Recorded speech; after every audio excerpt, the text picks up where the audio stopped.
मैं इसको बहुत चला चुका हूँ। आज मैं इसको लेके सुपर बाइक्स के साथ गया था, तो आप समझ सकते हो मुझे उनके साथ राइड करने के लिए मुझे काफ़ी स्पीड मेंटेन करना पड़ा। मैं 140 160 में कंटिन्यूस राइड कर रहा था और मुझे कहीं पे भी वाइब्रेशंस फील नहीं हुए। इसको जब आप चलाओगे ना, सीरियसली आप कहीं भी लेके जाओगे, लोग आपको देखेंगे कि भाई ये क्या बाइक है। बहुत ही कॉमन है कॉन्टिनेंटल GT 650 में इसका बैटरी हमेशा ख़राब हो जाता है। कंप्लेंट्स के बारे में बात करूँ तो ये जो सीट आता है इसका, या फिर पहले ही बता देना अपने पिलियन को कि मेरे बाइक में मत आना। चलिए अभी इसका एग्जॉस्ट नोट सुनाते हैं आपको।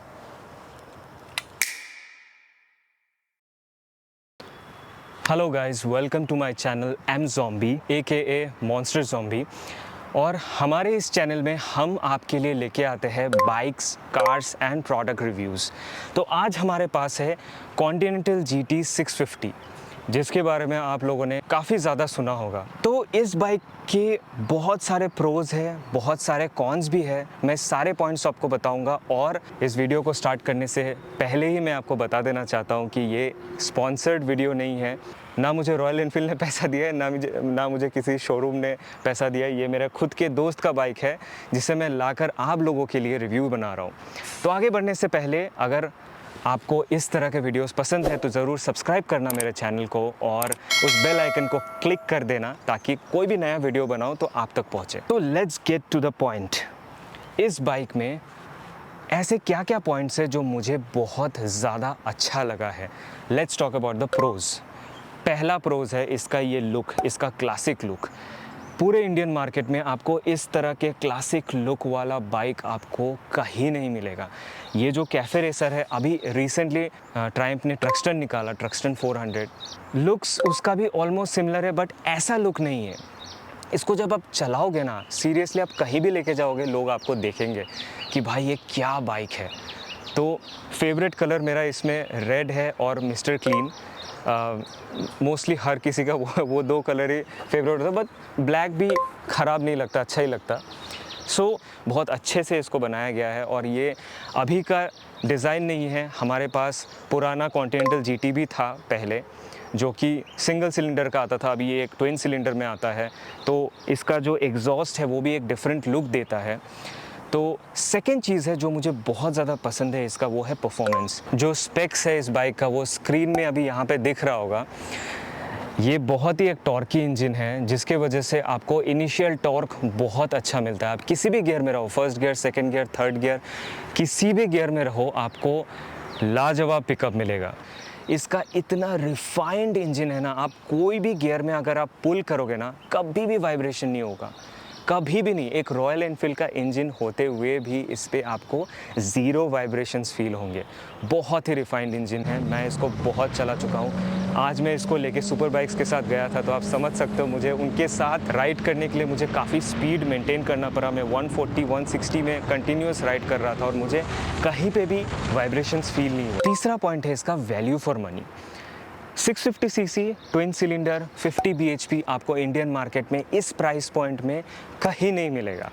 तो वैल्यू फॉर मनी तो है ये बाइक बहुत ही ज़्यादा। अभी जल्दी से हम मूव करते हैं इसके कॉन्स, जो नेगेटिव पॉइंट्स है, जो पेन पॉइंट्स है। मेरे हिसाब से जो सबसे बड़ा पेन पॉइंट है मेरा, इसका वेट।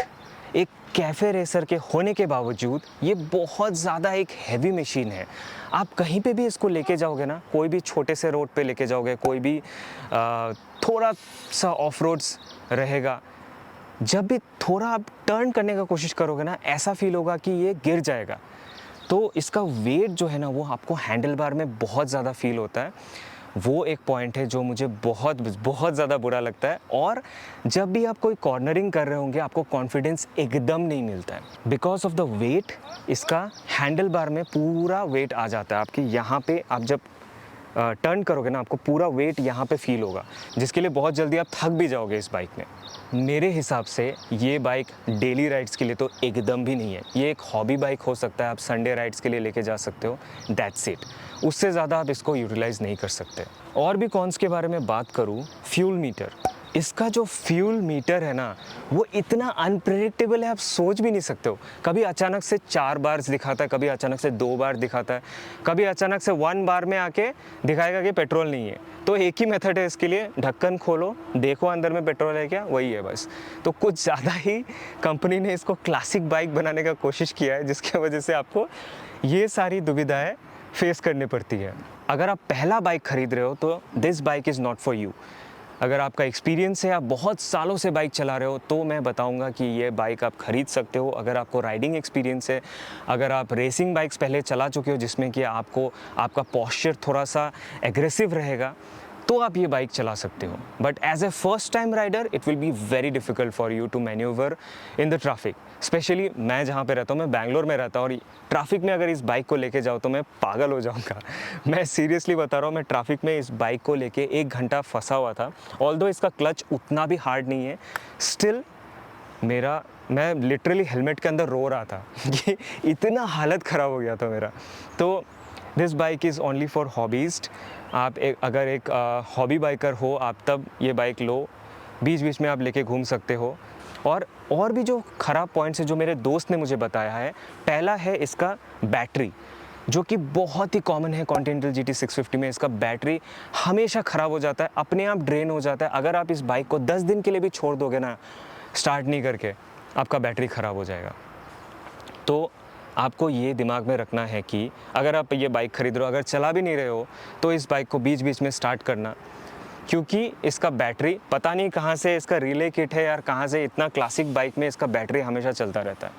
तो मेरे दोस्त ने ऑलमोस्ट 4 बार इसका बैटरी रिप्लेस किया हुआ है, वारंटी के अंदर भी रिप्लेस किया है, बाहर से भी रिप्लेस करवाया है। और भी कंप्लेंट्स है इसके बारे में, वो है इसका लॉक। इसका लॉक अभी तक, ये बस 3 साल पुराना बाइक है, और इसका ये जो की लॉक है ये अभी तक 2 बार ख़राब हो चुका है। और की लॉक का प्राइस आपको स्क्रीन में दिख रहा होगा, इतना एक्सपेंसिव है। और अगर आपको बार बार ठीक करवाना पड़े तो सही नहीं लगेगा, क्योंकि ये बाइक आप ख़रीद रहे हो 4.2 4.5 लाख देके, और अगर आपको इस तरह के क्वालिटी मिल रहे हैं तो अच्छा नहीं लगता है।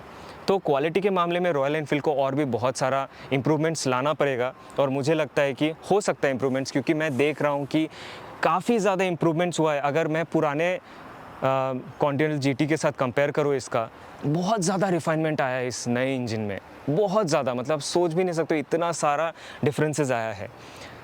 और जो बाकी का कंप्लेंट्स है वो है इसके ट्यूब टायर्स।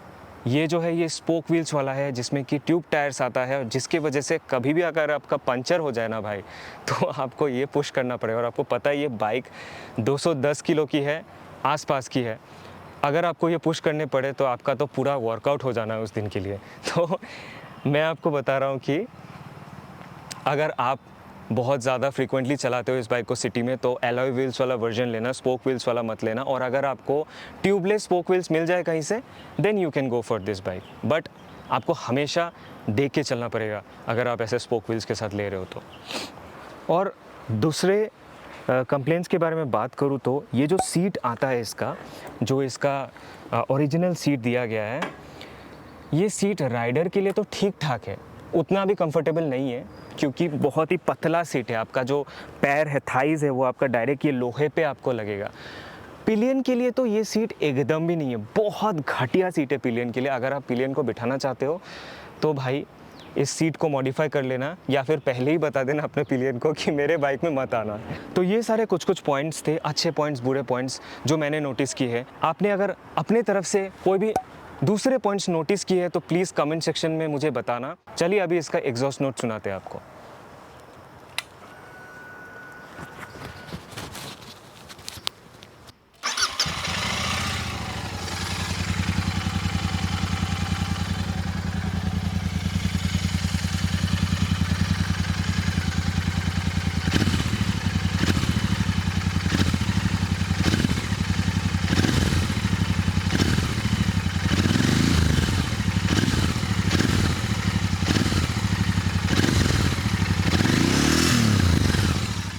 तो ये है इसका स्टॉक एग्जॉस्ट, आप देख सकते हो, मॉडिफाइड नहीं है, स्टॉक एग्जॉस्ट है। स्टॉक एग्जॉस्ट का साउंड भी इसका काफ़ी बढ़िया है, कोई कंप्लेंट्स नहीं है। मैं अपने दोस्त को बता रहा हूँ एग्जॉस्ट चेंज कर लो, क्योंकि ये काफ़ी हैवी हेड एग्जॉस्ट है। अगर वो एग्जॉस्ट चेंज करेगा तो काफ़ी वेट भी इसका कम हो जाएगा। तो अभी तक के लिए इस वीडियो में मैं इतना ही बताऊंगा। आगे जाके मैं आपको इस बाइक के बारे में और भी वीडियोस बनाऊंगा। Let me know in the comment section if you want to know more about this bike. अगर आपको कोई भी डाउट्स है आप पूछ सकते हो कमेंट सेक्शन में। और इस चैनल को ज़रूर सब्सक्राइब करना अगर आपने अभी तक सब्सक्राइब नहीं किया है, और अगर यहाँ तक आपने देख ही लिया इस वीडियो को, so do like my video and do comment your views. और अभी तक के लिए बाय बाय।